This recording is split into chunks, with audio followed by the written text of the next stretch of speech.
अविद्या आदि विविध सर्गों का वर्णन।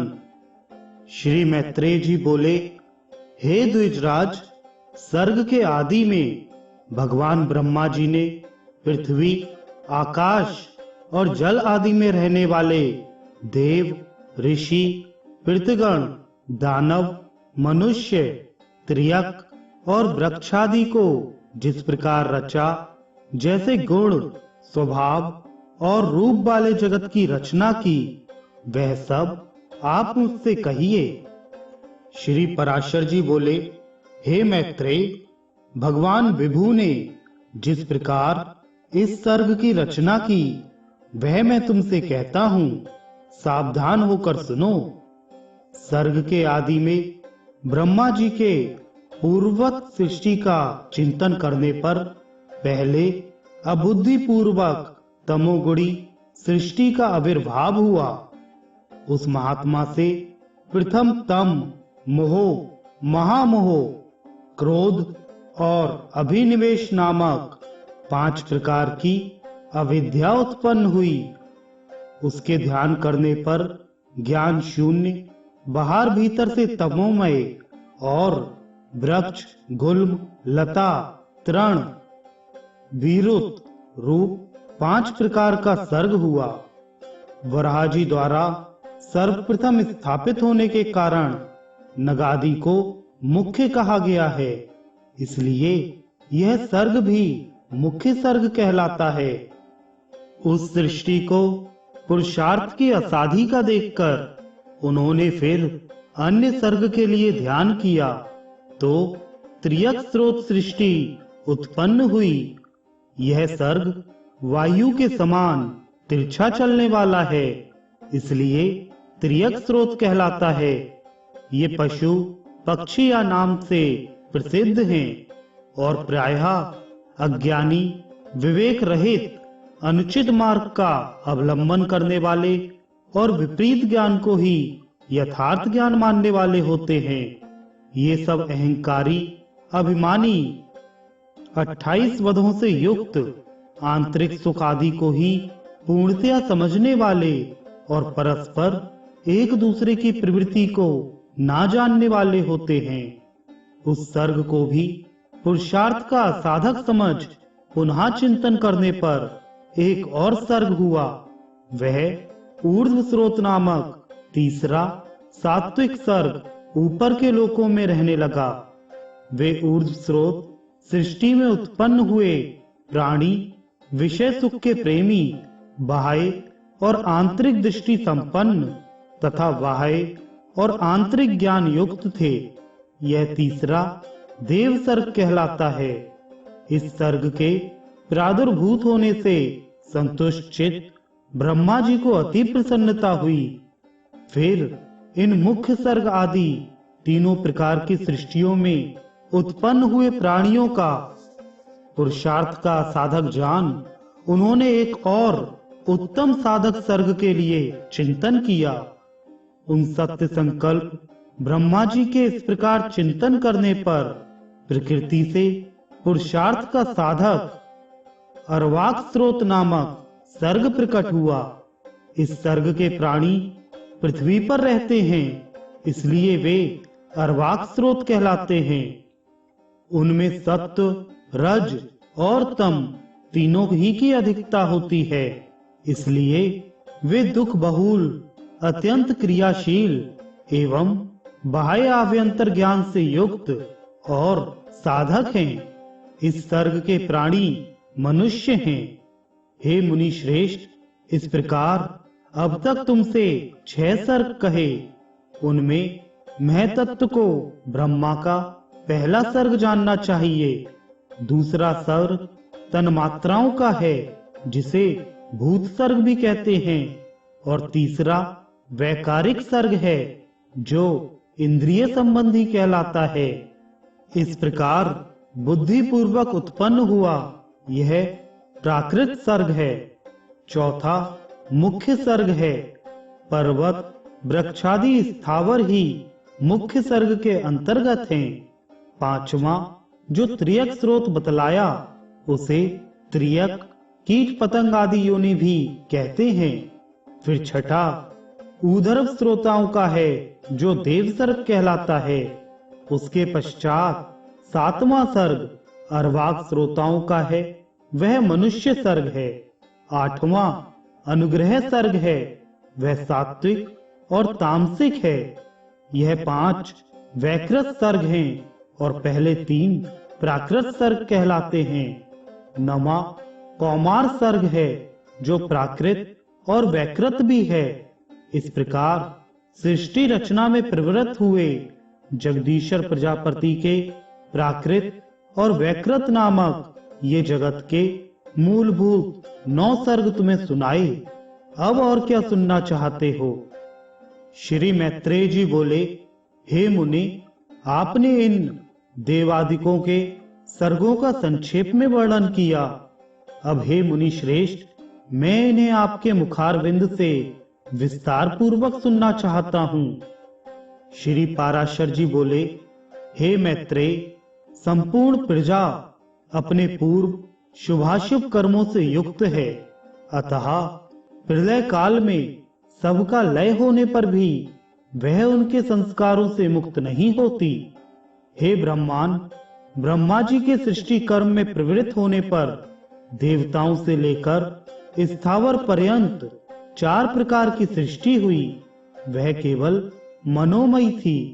फिर देवता, असुर, पितृगण और मनुष्य, इन चारों की तथा जल की सृष्टि करने की इच्छा से उन्होंने अपने शरीर का उपयोग किया। सृष्टि रचना की कामना से प्रजापति के युक्त चित्त होने पर तमोगुण की वृद्धि हुई, अतः सबसे पहले उनकी जंघा से असुर उत्पन्न हुए। तब हे मैत्रेय, उन्होंने उस तमोमय शरीर को छोड़ दिया। वह छोड़ा हुआ तमोमय शरीर ही रात्रि हुआ। फिर अन्य देह में स्थित होने पर सृष्टि की कामना वाले उन प्रजापति को अति प्रसन्नता हुई और हे द्विज, उनके मुख से सत्व प्रधान देवगण उत्पन्न हुए। तदंतर उस शरीर को भी उन्होंने त्याग दिया। वह त्यागा हुआ शरीर ही सत्व स्वरूप दिन हुआ। इसलिए रात्रि में असुर बलवान होते हैं और दिन में देवगणों का बल विशेष होता है। फिर उन्होंने आंशिक सत्वमय अन्य शरीर ग्रहण किया और अपने को पितृवर्त मानते हुए पितृगण की रचना की। पितृगण की रचना कर उन्होंने उस शरीर को छोड़ दिया। वह त्यागा हुआ शरीर ही दिन और रात्रि के बीच में स्थित संध्या हुई। तत्पश्चात उन्होंने आंशिक रजोमय अन्य शरीर धारण किया। हे दुष्श्रेष्ठ, उससे रजा प्रदान मनुष्य उत्पन्न हुए। फिर शीघ्र ही प्रजापति ने उस शरीर को भी त्याग दिया। वही ज्योत्सना हुआ, जिसे पूर्व संध्या अर्थात प्रातः काल कहते हैं। इसलिए हे मैत्रेय, प्रातः काल होने पर मनुष्य और सायंकाल के समय पितर बलवान होते हैं। इस प्रकार रात्रि, दिन, प्रातः काल और सायंकाल ये चारों प्रभु ब्रह्मा जी के ही शरीर हैं और तीनों गुणों के आश्रय हैं। फिर ब्रह्मा जी ने एक और रजोमात्रात्मक शरीर धारण किया। उसके द्वारा ब्रह्मा जी से क्षुधा उत्पन्न हुई और क्षुधा से काम की उत्पत्ति हुई। तब भगवान प्रजापति ने अंधकार में स्थित होकर क्षुधाग्रस्त सृष्टि की रचना की। उसमें बड़े कुरूप और दाढ़ी मूंछ वाले व्यक्ति उत्पन्न हुए। वे स्वयं ब्रह्मा जी की ओर ही उन्हें भक्षण करने के लिए दौड़े। उनमें से जिन्होंने यह कहा कि ऐसा मत करो, इनकी रक्षा करो, वे राक्षस कहलाए, और जिन्होंने कहा हम खाएंगे, वे खाने की वासना होने से यक्ष कहे गए। उनकी इस अनिष्ट प्रवृत्ति को देखकर ब्रह्मा जी के केश सिर से गिर गए और फिर पुनः उनके मस्तक पर आरूढ़ हुए। इस प्रकार ऊपर चढ़ने के कारण वे सर्प कहलाए और नीचे गिरने के कारण अही कहे गए। तदंतर जगत रचयिता ब्रह्मा जी ने क्रोधित होकर क्रोध युक्त प्राणियों की रचना की। वे कालापन लिए हुए पीले वर्ण के अति उग्र स्वभाव वाले तथा मांसाहारी हुए। फिर गान करते समय उनके शरीर से तुरंत ही गंधर्व उत्पन्न हुए। हे द्विज, वे वाणी का उच्चारण करते अर्थात बोलते हुए उत्पन्न हुए थे, इसलिए गंधर्व कहलाए।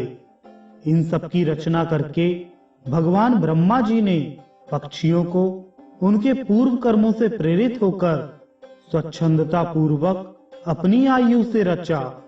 तदंतर अपने वक्ष स्थल से भेड़, मुख से बकरी, उदर और पार्श्व भाग से गौ, पैरों से घोड़े, हाथी, गधे, वन गाय, मृग, ऊंट, खच्चर और न्यंग आदि पशुओं की रचना की। उनके रोमों से फल मूल रूप औषधियां उत्पन्न हुई। हे द्विजोत्तम, कल्प के आरंभ में ही ब्रह्मा जी ने पशु और औषधि आदि की रचना करके फिर त्रेता युग के आरंभ में उन्हें यज्ञ आदि कर्मों में सम्मिलित किया। गौ, बकरी, पुरुष, भेड़, घोड़े, खच्चर और गधे ये सब गांवों में रहने वाले पशु हैं। जंगली पशु ये हैं व्याघ आदि, दो खुर वाले वनगाय आदि, हाथी, बंदर और पांचवें पक्षी, छठे जल के जीव तथा सातवें सरीसर्प आदि। फिर अपने प्रथम मुख से ब्रह्मा जी ने गायत्री, ऋक्, त्रिवित सोम, रथंतर और अग्निष्टोम यज्ञों को निर्मित किया। दक्षिण मुख से यजु, त्रैष्ट पुच्छंद, पंचदशतोम, भृतसाम तथा उक्त की रचना की। पश्चिम मुख से साम, जगती छंद, सप्तदशर्तोम, वैरूप और अतिरात्र को उत्पन्न किया तथा उत्तर मुख से उन्होंने एक विष्टिस्तोम, अथर्ववेद, आप्तोर्यमाण, अनुष्टुप छंद और वैराज की सृष्टि की। इस प्रकार उनके शरीर से समस्त ऊंच नीच प्राणी उत्पन्न हुए। उन आदिकर्ता प्रजापति भगवान ब्रह्मा जी ने देव, असुर, पृथगण और मनुष्यों की सृष्टि कर तदंतर कल्प का आरंभ होने पर फिर यक्ष, पिशाच, गंधर्व, अप्सरागण, मनुष्य, किन्नर, राक्षस, पशु, पक्षी, मृग और सर्प आदि संपूर्ण नित्य एवं अनित्य स्थावर जंगम जगत की रचना की। उनमें से जिनके जैसे जैसे कर्म पूर्व कल्पों में थे, पुनः पुनः सृष्टि होने पर उनकी उन्हीं में फिर प्रवृत्ति हो जाती है। उस समय हिंसा, अहिंसा, मृदुता, कठोरता, धर्म अधर्म, सत्य मिथ्या ये सब अपनी पूर्व भावना के अनुसार उन्हें प्राप्त हो जाते हैं। इसी से ये उन्हें अच्छे लगने लगते हैं। इस प्रकार प्रभु विधाता ने ही स्वयं इंद्रियों के विषय, भूत और शरीर आदि में विभिन्नता और व्यवहार को उत्पन्न किया है। उन्होंने कल्प के आरंभ में देवता आदि प्राणियों के वेदानुसार नाम और रूप तथा कार्य विभाग को निश्चित किया है। ऋषियों तथा अन्य प्राणियों के भी वेदानुकूल नाम और यथा योग्य कर्मों की उन्होंने निर्दिष्टि की है। जिस प्रकार भिन्न भिन्न ऋतुओं के पुनः पुनः आने पर उनके चिन्ह और नाम रूप आदि पूर्ववत रहते हैं, उसी प्रकार युगादि में भी उनके पूर्व भाव ही देखे जाते हैं। सृष्टि रचना करने की इच्छा रूप शक्ति से युक्त वे ब्रह्मा जी सृष्टि के रचयिता की प्रेरणा से कल्पों के आरंभ में बारंबार इसी प्रकार सृष्टि की रचना किया करते हैं।